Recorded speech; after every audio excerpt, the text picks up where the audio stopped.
SSM's Wednesday Global Africa program brings to you our news stories, exclusive reporting, and SSM perspectives on the day's top news. Plus, the inside scoop on Africa's most important developing stories. Join us on Wednesdays, 11 a.m. West African time.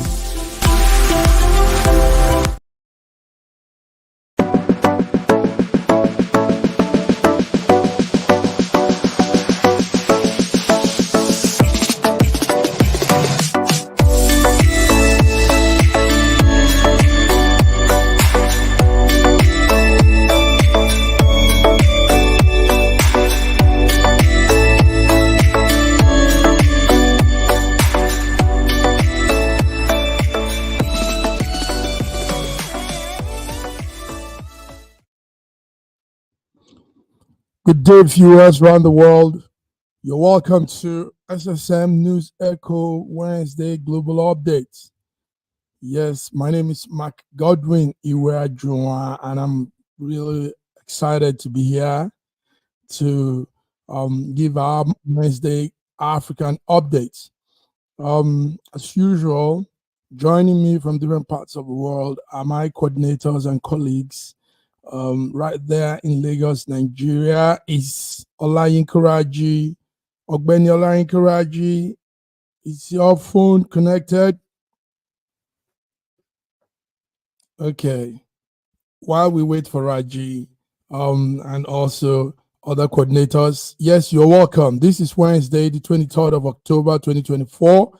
And what we do here, like we say, is give out our story, exclusive reporting, SSM perspective on the day's top news, plus all the inside scoop on all gist, social issues, whatever it is that is trending. This is where we do it. So here we are, Wednesday, 23rd of October, 11 a.m. African time, and I'm in Milan, Italy. It's 12 p.m. African, European time. So you're welcome. You're welcome once again. Before my colleagues join up, let's see some of what we'll be looking at. We'll be looking at stories concerning the cabinet reshuffling in Nigeria. The Nigerian government will be reshuffling its cabinet. Some ministers will have to go. Some will be retained. Some new ones will be brought in. Also, we'll be looking at some other African stories. Cameroon. For the first time, the Cameroonian president has been seen in the public, and that was after speculation of his dismissal, but he's been seen in the public, and we'll be talking about that. We'll be talking about Russians that were killed in Sudan. Rebels brought down a cargo plane, taking some Russian crew, and yeah, so you're welcome. Joining me again is Ogbeni Olayinka Raji from Lagos, Nigeria. Yinka, can you hear me? Are you connected? Yes, so I can hear you. Good morning, Mark. I can hear you. Can you hear me? Loud and clear. I can hear you. I'm having a bit of network issues, but I think it's settled now. Yes, it's settled now because I can hear you. I can see you. You're welcome, big man. Good morning. So, yes, how are you today? Wednesday. Very well. a day when we look forward to the cabinet reshuffling plan. Now, I was just saying, I was giving an agenda of today's top news, what we'll be discussing. So there's that cabinet reshuffle plan. Tinubu plans to keep some ministers and take away some ministers. So what's your view on that? We're going to dive into this. Probably look at the performances of the ministers and who might be retained. In our own little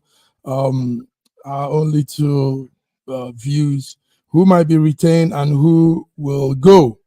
So, what do you think, Raji? The reshuffling plan. First of all, is it timely? Is it? Can you judge people's performance within a year plus some months? Is that enough time? Of course, it's enough time to see. You see, money dictates what will happen today. And so far, their money has been very, very dull, very, very unimpressive, and it's a lot of pain that has been visited on the country. There are a lot of disappointments, a lot of dashed hopes, and a lot of surprising disappointment. Considering the fact that people were really enthusiastic about Tinubu coming into power, and they thought he had a strategy for governance. Unfortunately, it doesn't seem to have any strategy, and he's supposed a team of experts who are going to make Nigeria proud. It's been very, very disappointing.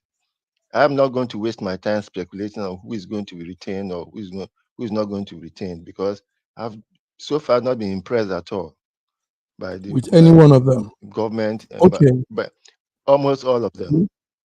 Almost all of them. It's a lot of talk. Okay. Excuse me, viewers. We have the Nigerian government normally have about 45 ministers. 45 ministers, and that's a huge body. That's a huge cabinet. Yes, huge one. We have the Minister of Communication, Innovation, and Digital Economy. We have even though the pictures might be tiny, but there you go with the ministers. And take note also, Raji, at the beginning of the semester, at the beginning of their tenure, we had that Minister for Humanitarian Affairs giving the blop, But before we continue, let's bring in Sir George Chukwu from Toronto, Canada. I know the sleep didn't take over you. Good morning, Mike Godwin, and good morning, Alain Karaji. Good morning, viewers from around the world. Welcome to our African news on Wednesday, right? Yes, Wednesday. Sleep didn't catch me, so I'm okay. Sleep didn't get you. Okay, George, it's going to be an interesting day because we are discussing the cabinet reshuffling plan Tinubu has. He says some people will go, some people will not. So Raji just said something very, very deep. He said he's not impressed with any of them, that in fact there should be a total reshuffle of everybody. George, what do you think? 45 ministers, huge number of cabinet, and some look like they performed a little, some look like they didn't. What's your take, George? We're diving into this.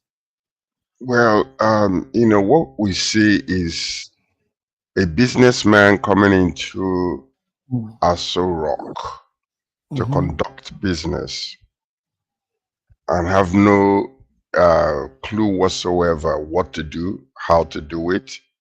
His interest is only trying to get into power for the sake of getting into power.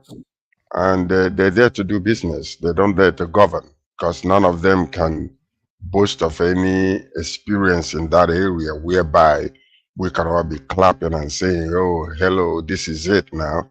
The only two people that I can categorically tell you that I am proud of is the Federal Minister for Aviation, and to a greater degree, the Abike Dabari, who came here. When I met her in person, she was just a fantastic individual, which also showcased, what happened in the past. But when you look at the cabinet, like all the, more than enough. Look at how many people, you come in, you don't take a look and say, okay, this is how it's being done. Let me take a look at yesterday's and see how did they do it. Okay, what made them successful if they were successful? What made them to fail if their report card saying that they failed? And that's exactly what you see there. So most of the political appointees are just basically to, okay, you'll be loyal to me, come and handle this. Do you qualify? That's not the question. It is just a political, they just handed it over to them. And this is exactly what we're seeing in most cases. So if he's wanting to reshuffle, I hope that his reshuffling of the government will be strategic, and it will be something that is, have been looked into strategically and in depth knowledge of who is and who is not. Because if it is the same way that he started up until now, it's still going to be the same disaster that will come out of it. I'm sorry. Before Raji comes in also, let me make this observation. Abike Dabiri's ministry is NITCOM, and that should also actually fall under the Foreign Affairs. Ministry of Foreign Affairs, yes. Yes. So she's just an agency under Foreign Affairs. So that it should come under the minister called Yusuf Tuga. Yusuf Tuga should be her principal, her boss. But somehow, let's say things the way they are. Somehow, she is riding alone. She's doing her thing, and that doesn't seem like there is a collaboration, there is cooperation, and there is understanding in that field. She shouldn't be riding along all alone. She should also follow with the Minister of Foreign Affairs, Tuga. So there is a lacuna. There's a deficiency in somewhere, leadership deficiency in that sector. So on that note, we are putting the Minister for Foreign Affairs on a low grade. He needs to wake up. I'm coming with all. I'm doing my own assessment with what you said. So Raji, let me ask you this. The minister of the George talked about aviation, but I don't think aviation is doing too well. That's Kayamu. Kayamu is just an excited government work official, but there are still lots of things he's getting wrong. Yes, I'll bring that later. So let's hear you, Raji. What are some of those people? Who are some of those people you think? Because I have my own observation, investigation we've done, and I have like 7 ministers that I think must go. It's like must go. Raji, what do you say added to what George said? Look, Raji, are you there? I think he's frozen. Like what George had were correct. Okay, we're missing Raji there. Okay, George, yes. So you talked about foreign affairs. Now, George, let's look at what happened when the tenure started. A young lady, Minister of Humanitarian Affairs, just showed her own color. Boom, 3 months to the tenure. And somehow till today, we've not even gotten the final investigation and all they said they've done on that ministry. We only saw somebody replacing her and all that. George, what do you say about that office also? Foreign who are you talking about? You're talking about Uju? No, I'm talking about Beta Edu. Wasn't she with wasn't she with the family affairs? Yeah, humanitarian affairs. She was Humanitarian taking off affairs. just 3 months to their tenure. She made a flaw. She made a blob, like, something we all. Go ahead, George. Well, okay. Well, it's taking it's been so long. That means that it falls under the same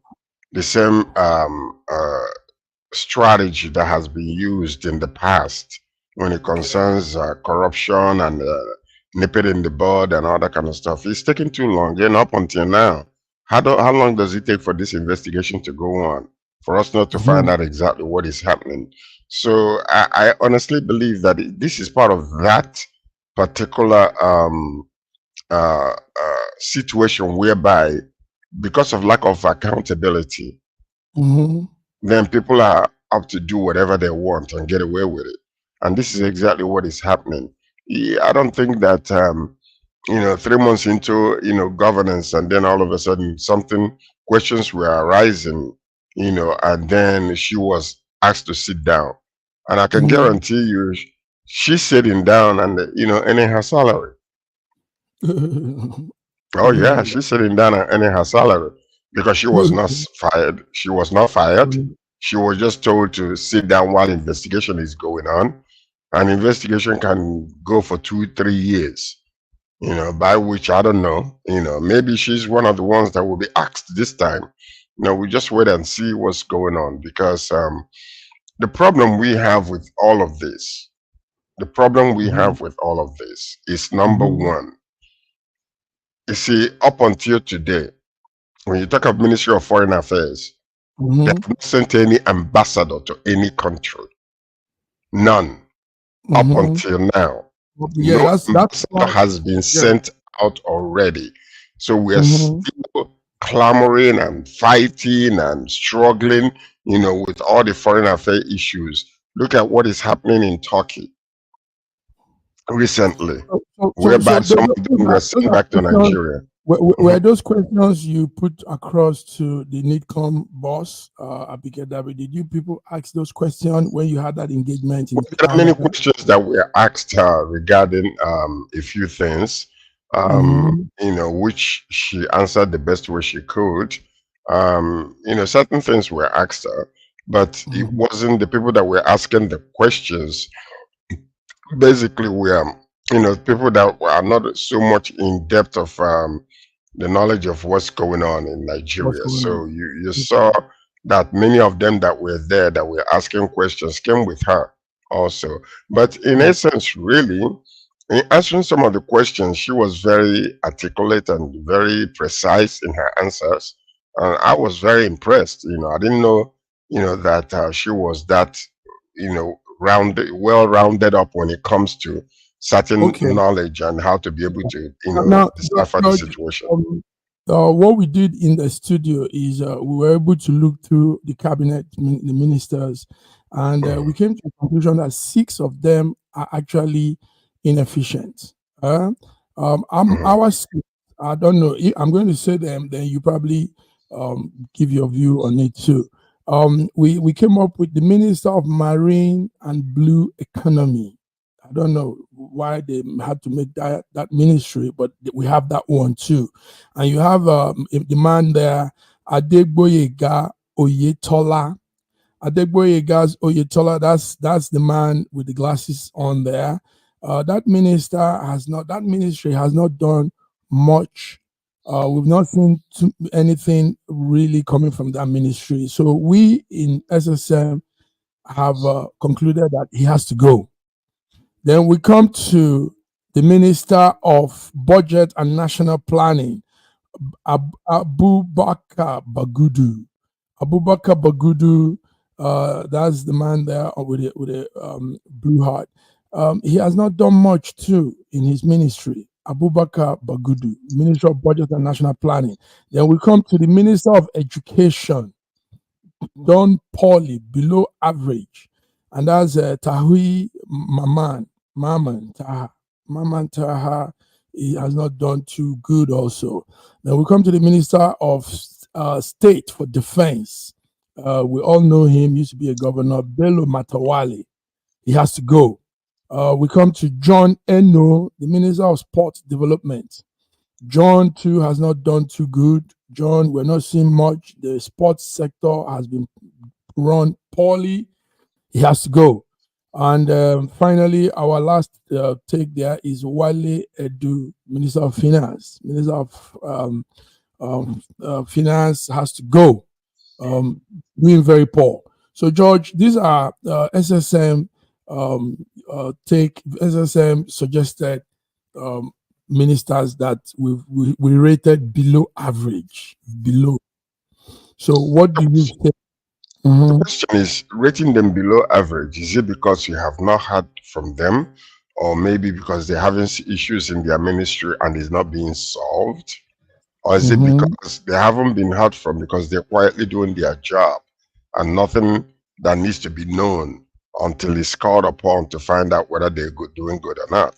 So, you know, because we can access from outside looking in, somebody might be very efficient. Somebody might be rehauling the whole entire organization or the whole ministry, and then still no news whatsoever. And they could be efficient in their application of, you know, their duties. So my take to this is not simply because somebody's, you know, now if you have somebody where they're having some issues openly, you know, and then they're not able to solve it, or maybe there are issues that are coming up and there are no answers or no imminent solution to that, then we can say that. But to me, you know, simply because I haven't heard from one of these guys, you know, they are almost absent from my memory because, you know, they've been quietly doing their thing, or maybe they don't know what to do.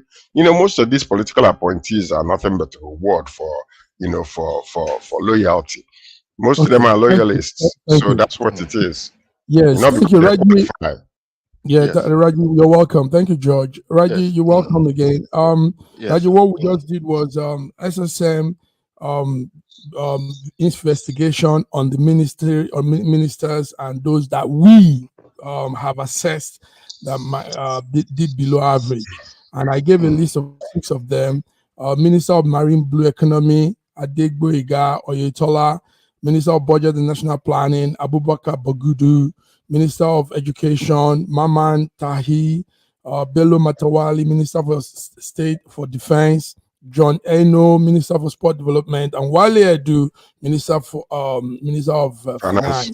So these are as I said, we took our time to look at what they have done so far. And believe me, George has given his own viewpoint, but believe me, this various ministry is scoring 0, nothing progressive. What do you think, Raji? Look, you see, I heard what Sir George was saying, and I want to agree with him in part, because when the tree is growing, you don't see what is happening under the roots until it starts flowering. That's why you now see that. So I want to believe that, yes, there have been seeds planted. I hope their roots are digging deep and they are getting good nourishment. But so far, especially for the Ministry of Finance, which affects us almost Directly. directly and immediately, it's been a lot of woes, a lot of lows. Same with the Ministry of Defense, Minister of Defense, because the security situation is getting worse, It doesn't seem to be improving at all. So for those 2 ministries whose effects are almost immediate and direct, I can't see how much they have impacted on us other than negatively. There haven't been much improvement in those areas. Yes. Thank you very much. Viewers, you're tuned into Wednesday Global Africa Update. Yes, we are discussing the cabinet reshuffling plans by Tinubu, and we're looking at the ministers and their effectiveness. George, let's come to this, your man, Minister of Aviation and Aerospace Development. There is still so much more to do in that space, George. When I look at our airport, the Lagos State Airport mainly, it's an eyesore. I mean, yes, they could be doing some improvement inside, like you say. Maybe things have not come out yet, but the immediate thing we see is fractured. The immediate thing we see is clumsy, disorganized. It doesn't look too good. So why are you giving him a pass mark, George? Well, I'm giving him a pass mark based on his international relations in regards to some of the things that, the airlines were going through, how proactive he had been, and how he dealt with the issues with regard to APs to London. He was very involved and very, very passionate in trying to ensure that most Nigerian airways are doing well in regards to being able to get their, jump into the bandwagon of what most of these other international airlines are doing in regards to credit values in, securing our planes and all that kind of stuff. He's traveled quite extensively, in dealing with those type of issues. Now, when an issue arises that are very difficult to deal with, regarding like, some of these airlines who were trying to sabotage us by lowering their price in order to push APs out of the way, he jumped in, and then, you see him in France looking at airlines, people that manufacture airplanes and all that kind of stuff. So, it speaks a little bit that at least he's doing something. There are some issues that he dealt with and was able to come on top of it. Now, when it comes to domestically, dealing with the, like airports and stuff like that, these are areas that needs to be dealt with, but it will take time. It will really take time because it involves a lot of money, to reshuffle, to change the administration, fire those that are not doing well, bring in new ones, those that will be so involved in making sure that the operational procedures at these airports are up to par. So those are things that I believe that, I have seen it, I watched him, and even when he speaks very clearly. He doesn't give excuses. He does not give excuses. Like what Wonderful. you see Bayo Nanuga do all the time. All he does is just excuses upon excuses and nothing you can say that the man has ever done. He's a cabinet member wannabe. Anyway, let's jump into it. Yes. He's not a minister. Bayo Nanuga is a spokesperson. He's doing what he's supposed to do. He's doing what he's supposed to do. He's not a minister, so he's doing what he's supposed to do. He's doing what he's supposed to do. He's supposed to lie for the government, and he's doing it very well. Find excuses for the government. Yes, he's doing what he's okay. Thank you, gentlemen. George, good analysis. You said that well. I hope Keyamu will be hearing George say this because most of them are also looking for remarks, good feedbacks from the citizens, from people. They are all trying to do that so that they will say, Tinubu, see what the people are saying. So this is a good review for the aviation minister. Based on that, in addition, they're working diligently as we speak to have direct flights from Canada to Nigeria, New York to Nigeria. So that is another plus. And this is something he's working on because most of the flights that we take, you have to, stop somewhere, one of these European countries or African countries in order to go. But he's working diligently to ensure that there is a plane, or planes are leaving Canada directly to Nigeria, straight flight from London, from New York, straight to Nigeria. So these are some of the things that if applied and correctly applied, it will help a lot of Nigerian citizens. And then also you see quite a few number of things that are happening under that ministry. Yes. Now let's talk about the Petroleum Resources Minister, Raji.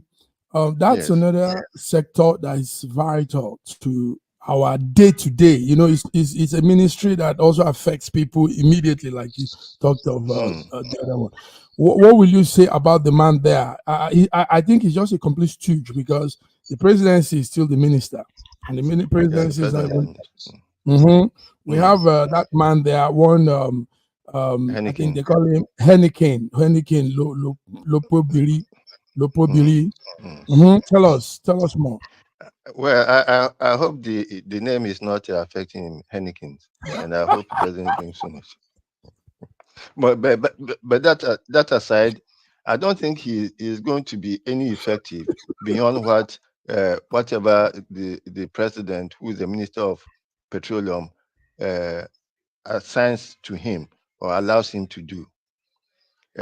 Petroleum pricing is a serious issue, and I believe that I hope so.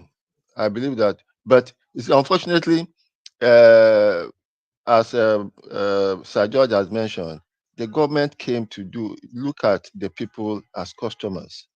If the government had been looking at the people as citizens, I don't think that the price of petrol would be so high as to affect the very daily living of everybody. I understand that yesterday Tinubu was talking about 1,000 naira a liter for petrol, but it's still not. It doesn't still cut it. It's unaffordable. Because any price above 500, 600 is not going to help. I take public transport nowadays, and I can hear the lamentations and the frustrations of the people who are doing transport. Most of their take home, most of the money they make is essentially to buy petrol and to stay on.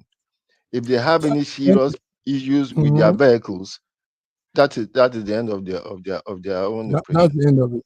All right, George, Raji, let's go on a small break. Raji, thank you for that insight.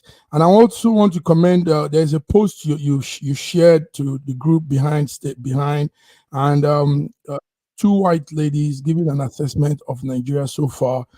You will talk about that when we come. So viewers, this is it. We're here on our Wednesday African Update. We'll be back after this small break. Thank you. SSM's Wednesday Global Africa program brings to you our news stories, exclusive reporting, and SSM perspectives on the day's top news. Plus, the inside scoop on Africa's most important developing stories. Join us on Wednesdays, 11 a.m. West African time.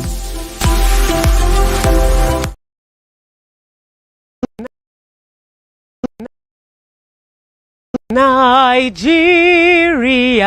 we hail thee, our own dear native land. Though tribe and tongue may differ, in brotherhood we stand.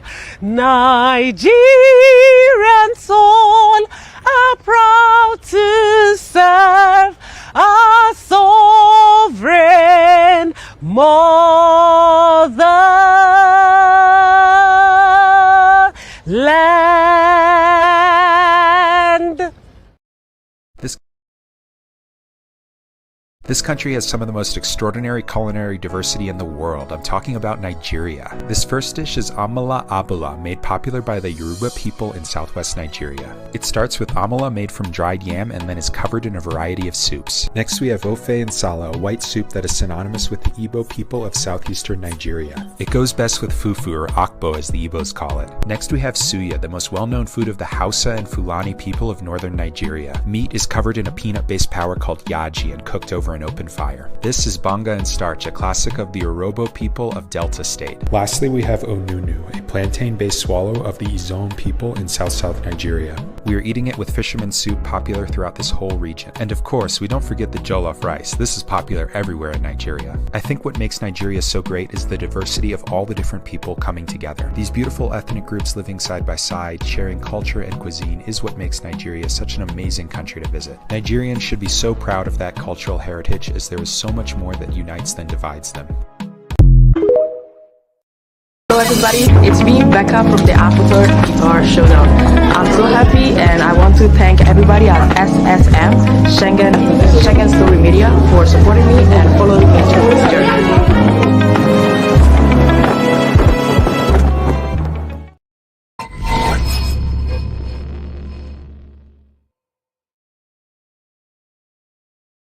Yes, viewers, welcome back. Wednesday, 23rd of October, 2024. And we are here doing what we would like to do for you, the viewers. George in Toronto, Canada. Raji in Lagos, Nigeria. Yes, welcome, guys. Welcome. Gentlemen, so we keep our eyes on the reshufflement plan. Raji, you were saying something earlier on, and I think it's something worthy of saying, because that's the core of the citizens. When petrol, this thing that powers a lot of our activities, is still not regulated well. Tell us about the Ministry of Petroleum and the president handling it, and it's still not going too well. You see, I would have thought that if the president was taking the people as citizens and not as customers, all this talk about confusing the whole situation with subsidy and the international price of oil will not come in. There's supposed to be 450,000 barrels of crude oil for local consumption. That is outside of the OPEC quota for Nigeria. So it doesn't affect our income from petrol, from crude oil. It's supposed to be for local consumption. In the last 10 years at least, we don't know what has been happening to this amount. I think part of it was what was used for direct sales, direct purchase agreements. But still, there's a lot of shady things happening there. But now, coming to the point now, with Dangote refining, I would have thought that the government will give that 450,000 barrels to Dangote to refine for the country. And then, because it is for the country, Dangote should be able to sell to the people PMS at not more than 500 naira a liter. Okay. But remember that it is not only PMS that you get from that humongous amount of crude that you give to you. There's still aviation fuel, there's still diesel, there's still so many other derivatives. So that selling petrol, the petrol aspect of it, for 500 naira a liter to the people would not require any subsidizing of that product. Will not require should look into of that product. Okay. Yes. Thank you very much. Good one. George, is there any minister you want to talk about before we go to the next topic? Is there any? There's no minister I want to talk about, but as the only thing I wanted to mention also is part of the issue that we have here is once these fuel prices are actually increasing the weaponization of poverty over the people, I don't think they will stop it very soon. That is the major problem there. Now you see, like what Olayinka Raji just said about considering the people as just as customers rather than as citizens of a country. That is the major issue, because it depends on the foundation and how you approach a situation and the mindset you use in approaching that situation.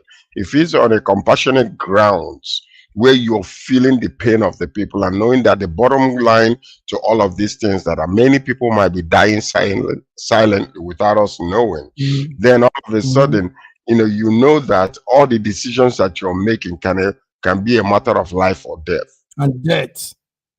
And that is where the problem has been.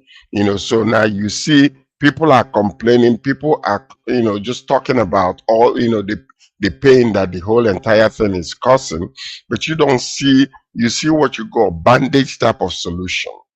And bandage type of solution is a temporary solution that can only touch the people, only a handful of people. And then you see what you consistently see with the government is motion with no progress. They are moving, but there is no progress taking place anywhere. Things still remain as it has been. Therefore, when we begin to see solutions that will affect the common man every single day, and those things are very, well pronounced, and then you see it being applied, you see people start clapping for him. But so far, are confused. They don't know what to do. They borrow from outside, countries that are doing certain other things. They come and inject it into us without studying to know whether are we able to deal with that situation. If we apply it to our governance right now, will it help the people? Are we ready? Have we reached that point where they reached before they apply that thing in their nation that is making them work? And then are you considering us as a people, a unique, different type of people, before you apply such things, whether it's going to work or not? That's the major problem that we are facing. That's the major problem that we are facing. George, good one. Raji, thank you guys. So viewers, we've looked into the cabinet reshuffling plan, and we hope our president will make some real good change. And let's really get this economy, this big country. Raji, you were sharing a video clip of the Europeans, the English people assessing Nigeria. And believe me, that clip, Raji, is so apt of those panelists. They said it just as it is. George, you need to watch that clip. These women were giving straight up, non-biased, non-emotional insight on situations about Nigeria. Very good one. I would recommend our viewers to also see that. Maybe we'll put it more to the group, to our clip. We could even launch it here on the network so more people can see that. Thank you, Raji. All right, gentlemen, let's go to one topic that gets a lot of French-speaking Africans, the Cameroonians. Yeah, they're anxious because they want to know where their president is. But finally, President Paul Biya has been seen.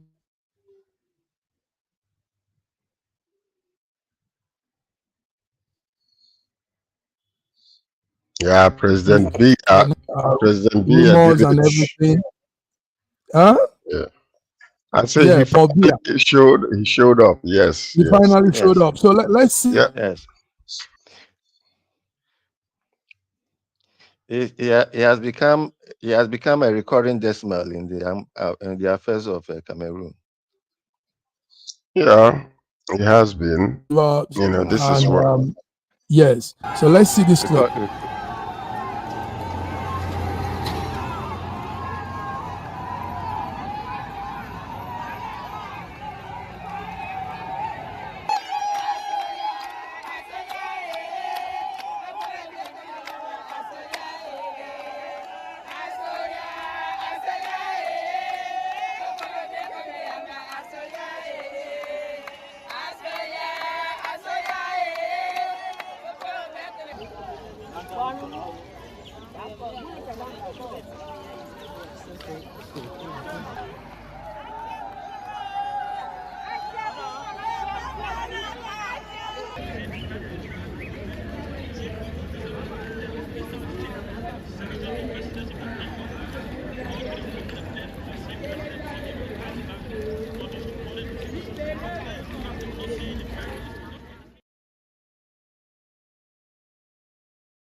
Yes, viewers, what you're seeing there is a clip with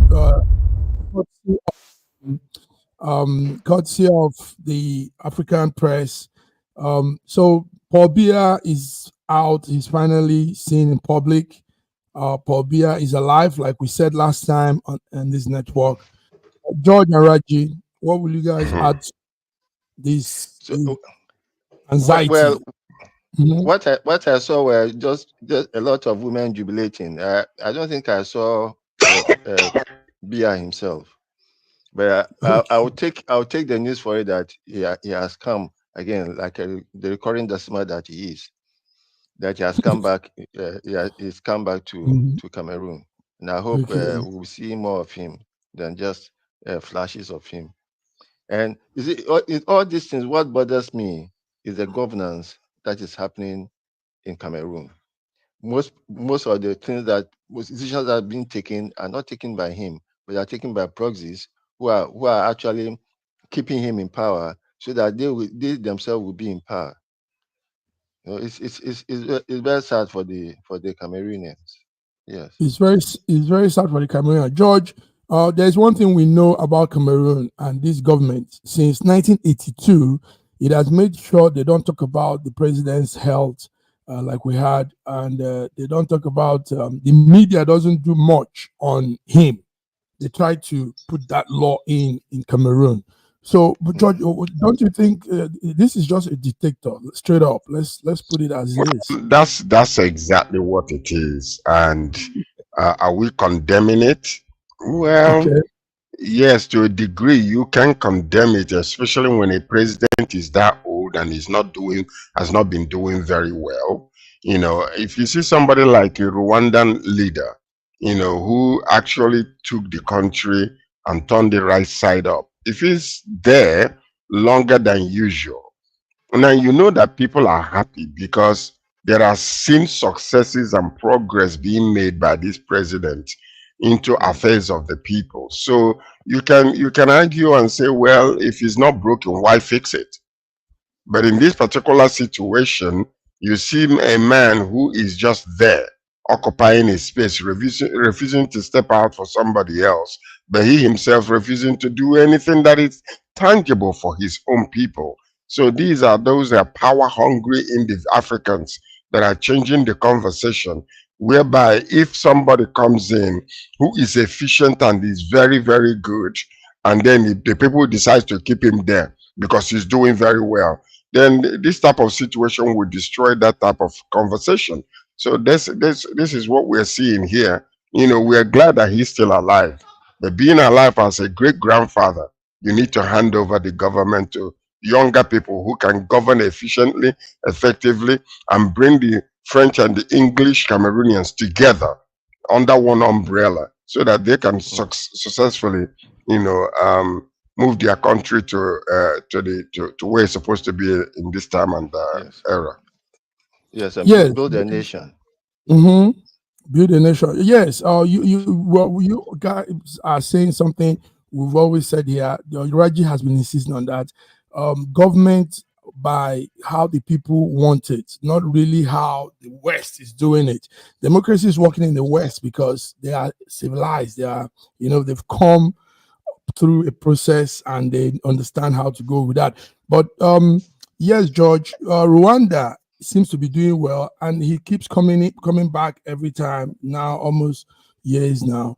But do you think this could also work in some other parts of Africa, Raji? Do you think we could have a leader that gives the people what they want and we just let him stay for as long as we want? See, no matter how good a president or a leader is, there will be a time when you have to leave the scene. I hope as long as Paul Kagame has stayed in Rwanda and has actually put the country together, I hope that he's building up successors. Okay. Because if he has not built up any successors, then when he leaves, he will leave a vacuum. I hope he has built up a group of successors who are not interested in making it for themselves, but who are more interested in the nation Rwanda. And I hope the same thing goes for most African countries, so that even if we have to go through elections, let there be a succession plan. There will be a succession plan. We'll groom a group of leaders who will take off from the current leaders. Wow, good one, gentlemen. You see, building a successor or developing a successor or trying to, you know, cultivate somebody to become a successor is a double-edged sword, because this is exactly what you're seeing in most states in Nigeria, whereby you feel like, okay, I've done well, but I'm about to leave. I need to install somebody or help them to come in. And when they come in, you want to use the godfatherism syndrome to hold them back. You know, so you see that in River State today. You see that in a lot of other states. You know, whereby in Anambra State, as a matter of fact. So you know, it has a double-edged sword. But if democracy is working efficiently, sorry, God, sorry to cut in. That is not building successors. That is building an empire. That's not building Well, successors. okay, but that's what I was saying. That idea of building a successor, has a double-edged sword, It's because and not that's why. double-edged. Look at what happened in Singapore and even in Malaysia. Okay, what I'm saying is this: Yeah. in any situation, if you apply a particular type of style of governance, maybe you are actually not being as efficient as you're supposed to be when democracy is concerned.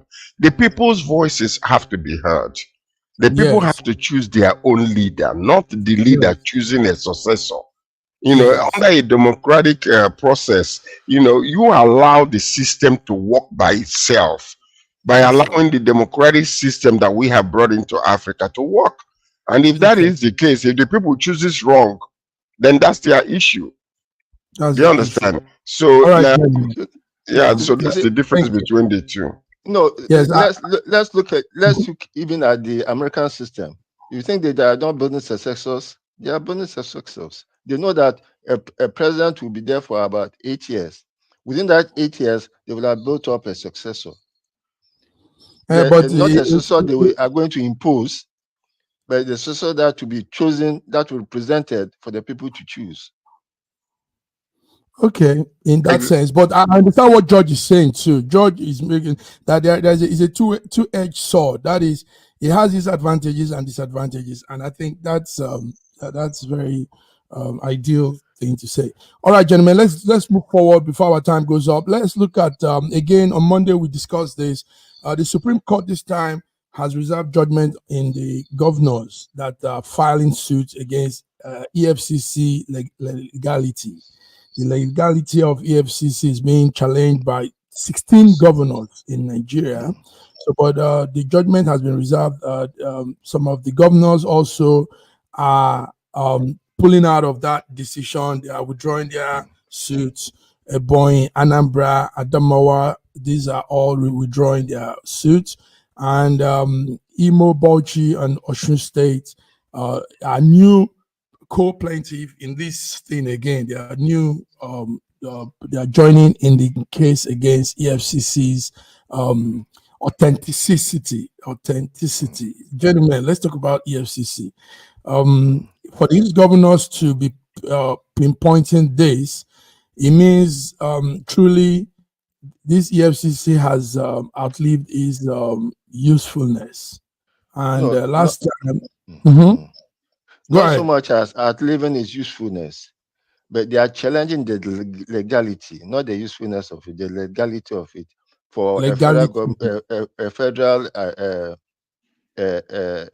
agency to be harassing people in the state. Okay. That's the good one to make us know. So the governors are. Some of them are also withdrawing, Yinka. Why are they withdrawing? Yes. If they had all come together to say, let's challenge this legality of EFCC, and now they are withdrawing, well, what does that mean? Are they not? But then you just said that some other states have joined the case. Yes, new states are joining. Some are withdrawing, some are all joining the case, and looking at how good their point is. Yes. Okay. So they started with 16 states. 3 withdrew, 3 added. So it still remains 16. So what we're seeing here is the question you have to ask yourself: why are they coming up now? Because you can be doing the right thing for the wrong reasons. Are you wanting to scrap EFCC simply because they are bringing fear to you that if you leave your office, they might bring you down? See, because in order to scrap EFCC, you gotta have to. No, that's what these people are talking. The legality of it is legality. Yes. Yes. If it is illegal, that means you have to scrap it. It's not the same. No, it's not the same as scrapping it. No, hold on. If it is illegal, unconstitutional, it should not continue to function. That's what the argument is. Unconstitutional in the application to states, because we are in a federal, in a federation. Yes. So what I'm saying is this: why are they filing this suit? Why are they filing it? Are they filing it simply because? It's been on for a long Let me time. finish my let me finish my thought, Right. please. Allow me. So what I'm saying is this: is the motivation behind them filing it is if to self-protect themselves from any type of charges in case they mess up, or is it simply because that they love our nation so much and they have gone into the constitution and found out that when it was instituted that it was not done properly, because the House of Assembly ought to be voting, allowing the president or giving him the permission to form such an organization. Because this organization was actually formed not by Nigerians. It was an international UN type of organization, that brought about the formation of this EFCC, financial crimes. It started with that. They were instituting it because they wanted to fight corruption in Africa. That was the origin of the inception of this. So now my question is, these governors that are fighting, are they fighting it simply because they see that they have been inefficient? Because EFCC is talking about how many billions of naira they have recovered, about 3,000 people that have already been charged, or whatever the case might be. But also, is there corruption in EFCC? There is a lot of corruption. Okay, so if that is the case, then the governors that are fighting about the legality of this organization in Nigeria are right in doing so. Because if the police is there, DSS is there, EFCC is there, we've seen that happen many times when they come together into a place, all of them are called, they started fighting each other. So maybe we need to look into it and try to streamline this. Maybe we need to look into with the police force. You understand what I'm saying? Train the police force to do their job rather than allowing them to be traffic controllers. Yes. Okay. So anyway, we hope those 16 governors states will not governors, states. Sorry, states. Yes, the states. I mean, we hope they will speed up whatever it is they are trying to do, and let's understand that those legality of EFCC. Let's come to that point. All right, gentlemen, let's go on to some news. We're rounding up here. Some Russians were killed when a plane was shot down in Sudan. We have come to Sudan now. I don't know if you have those stories. It's a very pathetic one. An aircraft identified as a Russian-made. It's called Ulishin 276 was on a mission to deliver equipment and medicine to the army quarters in Sudan, and that plane was brought down. So it doesn't sound good for Russia at this point in time. Roger, what do you want to tell us? In the war situation, so many things become cloudy. Because the people who shot down the cargo plane had alleged that a similar plane had fired on their positions, and therefore when they saw another plane like that, there was no way for them to decipher whether it is a peaceful plane or it is a war item. So they shut it down. Yes, unfortunately, a lot of people have died in this. A lot of people have died. There's a clip to that. We hope our streams will allow us play.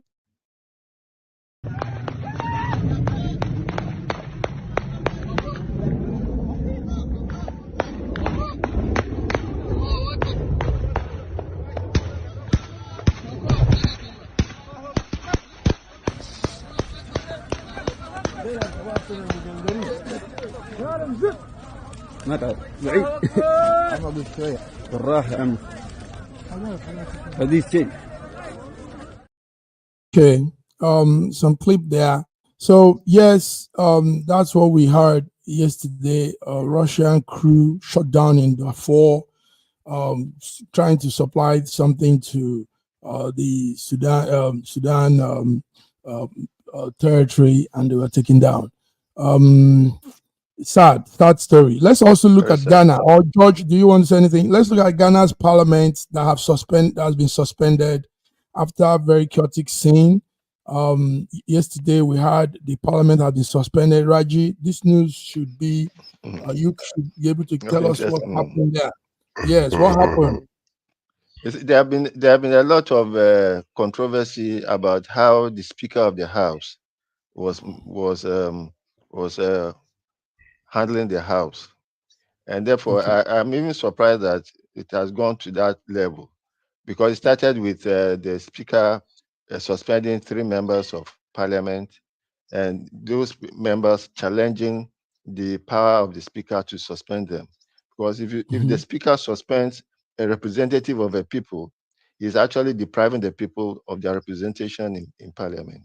And therefore, no Speaker should have the power to suspend a fellow parliamentarian, because we all voted in. It's only the people who voted them in that can call them back, not the Speaker. Good one, Raji. George, do you think that this, because Ghana is heading towards the polls by December, and when you begin to have all this kind of thing, is it not a systematic plan to have one party probably win? Or, I mean, you know what could happen when you have all of this chaos? George, what do you think? What you're saying is exactly what happened in River State.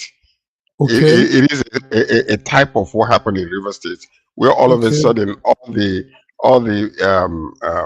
parliamentary members just jumped over and left their seats vacant and joined another party. So now you're seeing the same thing. 4 MPs actually defected and wanted to go into another party to run under a different flagship. So what you're seeing is that when they were suspended, now, you know, the fact is, when they were suspended, the question now is, are you going to run under this? You know, if you're going over to the opposition, which is a minority government, then that will make them majority. That's exactly what is happening. So the chaos, you know, came like what Alain Karaji was saying, simply because they were, you know, trying to find out whether the Speaker of the House have the authority to let these people go or not. So after the whole entire thing, they were shut down, you know, until further notice. So what you're seeing also is the ability to jump from one party to another and creating a vacuum for the place where you left. What is the proper procedure in dealing with that situation? Because if at the end of the day, if they run under the new government, under the new flagship, they will become the majority. So the minority now will become the majority, and that's part of the problem that they're fighting for.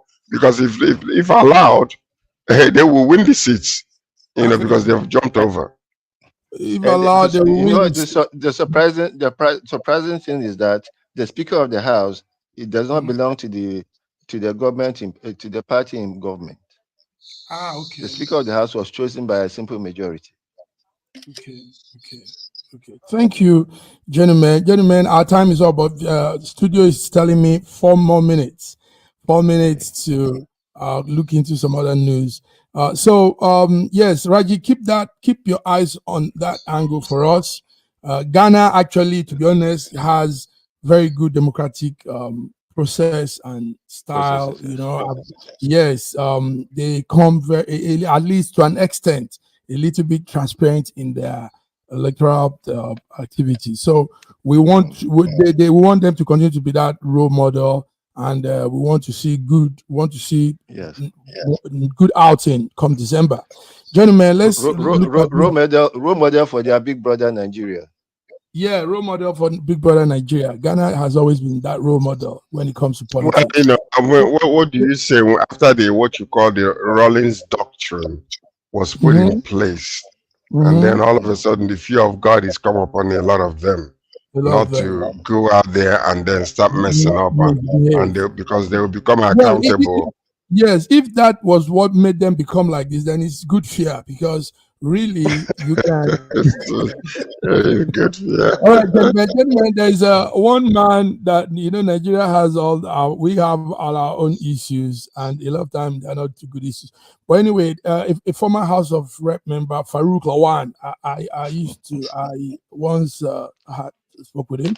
He's out of prison now. He's been in prison for 5 years, jailed for asking and taking $300,000 from businessman Femi Otedola. So he's been released from the Kuje prison in Abuja. Gentlemen, let's just crop it up with this. It's a small sign that somehow the judiciary is working. If they could jail, I'm really somehow. surprised that he survived. He survived all the break-ins at Kuje. We didn't hear about him when the prisoners were being released from Kuje. And Yes, look at when how they fresh spoke he out, is. they had the jailbreak. Yes, the jailbreak. Yes, Yes. look at how fresh he's looking. Are you sure he's coming from Kuje or from a nearby villa in Kuje? Because the woman Bobrisky said they said we discovered he didn't really go to any prison. He was in one villa. That's a question to ask. Somewhere. That's a question to ask. Were they doing Bobrisky for him in there? Hey, Raji has brought in an insight now. Raji, good one. Maybe they just housing him somewhere and he's being fatted up. There's a villa, yes.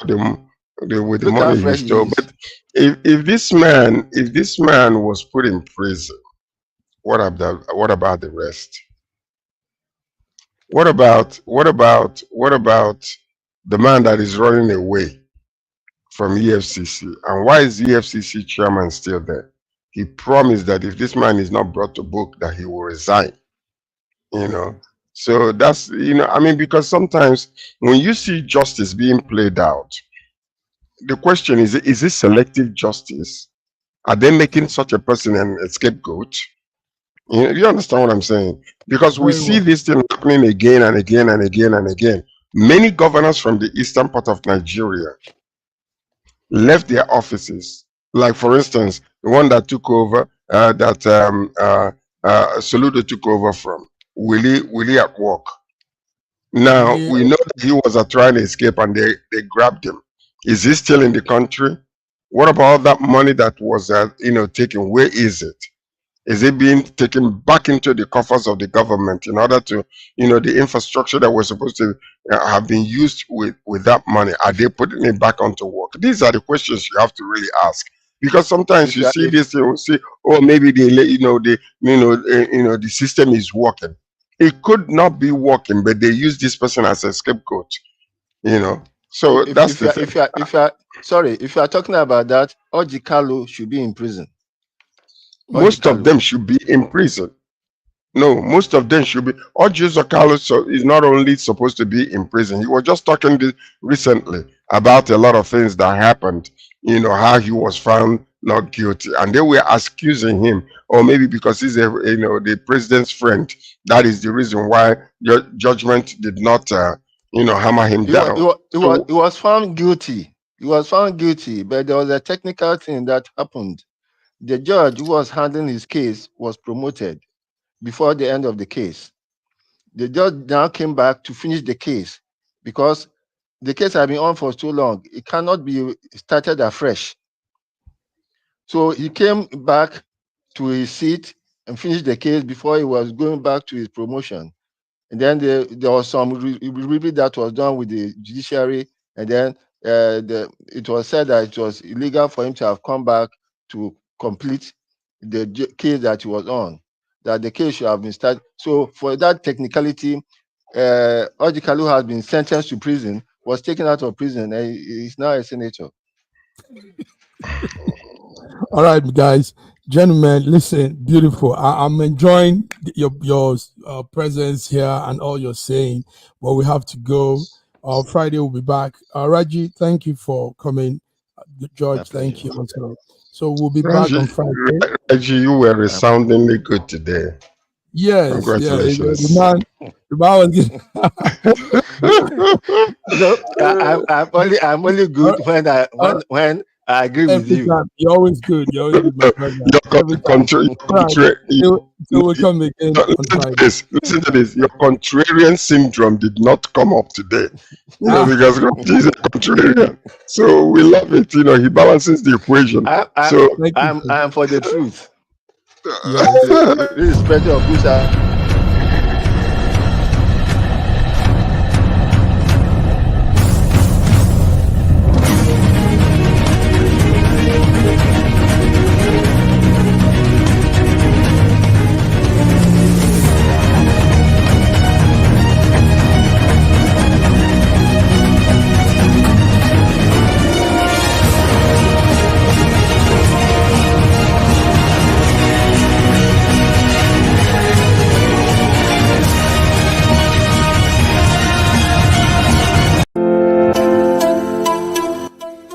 SSM's Wednesday Global Africa program brings to you our news stories, exclusive reporting, and SSM perspectives on the day's top news. Plus, the inside scoop on Africa's most important developing stories. Join us on Wednesday.